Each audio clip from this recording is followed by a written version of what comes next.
उच्चैठ कालिदास महोत्सव 2025-26 के आयोजन के संबंध में विचार विमर्श हेतु अनुमंडल पदाधिकारी के कार्यालय प्रकोष्ठ में एसडीओ सारंग पानी पांडे की अध्यक्षता में बैठक की गई। इसमें कार्यक्रम की विस्तृत रूपरेखा तथा कलाकारों के चयन के संबंध में विचार विमर्श किया गया। सर्वसम्मति से निर्णय लिया गया कि जिनके नाम पर इस महोत्सव का आयोजन किया जाता है वह उच्चैठ भगवती स्थान एवं कालिदास डी को भव्यतापूर्वक सजाया जाए। आपको बता दें कि 1 मार्च के शाम 4 बजे महोत्सव का उद्घाटन किया जाएगा। उद्घाटन के बाद सांस्कृतिक कार्यक्रम का आयोजन होगा।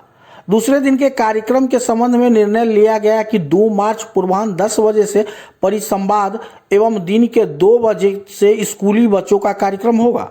संध्याकालीन सत्र में 4:30 बजे से 6:30 बजे तक कवि सम्मेलन एवं 6:30 बजे से सांस्कृतिक कार्यक्रम का आयोजन होगा। सांस्कृतिक कार्यक्रम में मैथिली के जाने माने कलाकार तथा बॉलीवुड के कलाकारों के द्वारा प्रस्तुति दी जाएगी।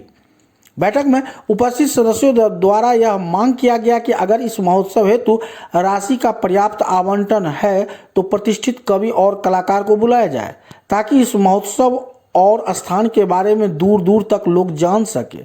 बैठक में लोगों द्वारा कई नामों का सुझाव दिया गया जिस पर तर्क वितर्क भी हुआ। अंत में यह निर्णय लिया गया कि कलाकारों का चयन सेमिनार का विषय एवं सेमिनार में भाग लेने वाले विद्वानों का चयन बाद में किया जाएगा।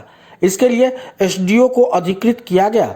एसडीओ द्वारा बताया गया कि जो भी पत्रकार जिस किसी सत्र में अपनी भूमिका अदा करना चाहते हो तो वह अपना नाम दे सकते हैं और उन्हें उस सत्र की कार्यक्रम के संयोजन में रखा जाएगा। बैठक में बेनीपट्टी बीडीओ महेश्वर पंडित, नगर पंचायत के ईओ गौतम आनंद, मदन लाल कर्ण, बचनू मंडल, जयसुंदर मिश्र, शिवशंकर पांडे, रूपन शाह, जीवनाथ जास सहित कई उपस्थित रहे।